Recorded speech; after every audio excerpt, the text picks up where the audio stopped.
So it's maybe 1994.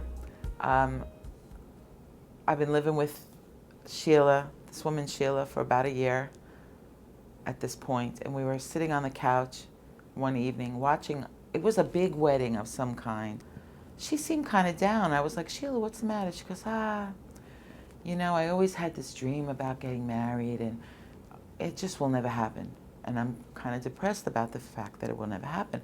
I'm like, well, if you could get married, what would it look like? What would you do? And she said, you know, she liked the idea of that lifelong commitment, and she wanted a house and a picket fence and children and this and that. And I actually laughed at her because it seemed so outrageous to me that we would want to conform in this way.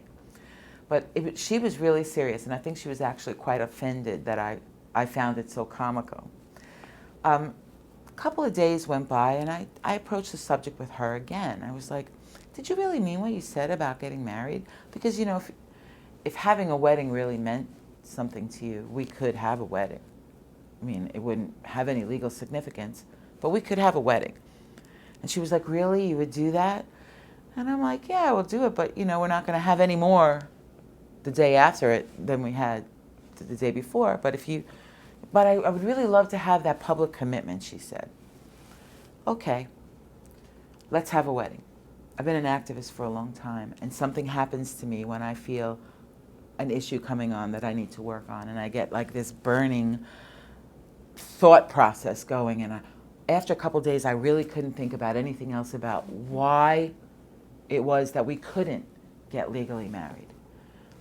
And it just played on my mind and played on my mind and played on my mind. So I went back to her, and now she's planning our wedding. She's having a wedding. She's very happy that I've agreed to go along with this. And I said to her, well, what if we went a step further and we found some other people that believed this is a possibility? Called the LGBT Center in Manhattan, no marriage. Called some other activists that I knew. Oh, come on, that's ridiculous, was the response I was getting. You got to remember it was 1994. The only people I found that believed this was all right was the MCC Church. Because Reverend Troy Perry, who was the founder of MCC, lived in California, had already filed for a marriage license. Through them, I did find a small group of activists here in New York that believed marriage was a possibility. So we met with them. And as they say, the rest is kind of history, because I worked on that issue for almost 20 years.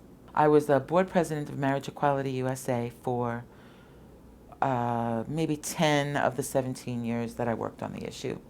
I've spoken all over the country on the issue of marriage. I've spoken in front of the Supreme Court for both cases. We did have our wedding in 1995 with no legal significance, but we are still together. We have honored those wedding vows, legal or not, since 1995. And Sheila, my wife now, and my legal wife now, by the way, got what she wanted. She got her wedding, she got her child. Our daughter is 19 now, just left for college. The only thing I didn't get her was the picket fence, because that was a little too corny for me.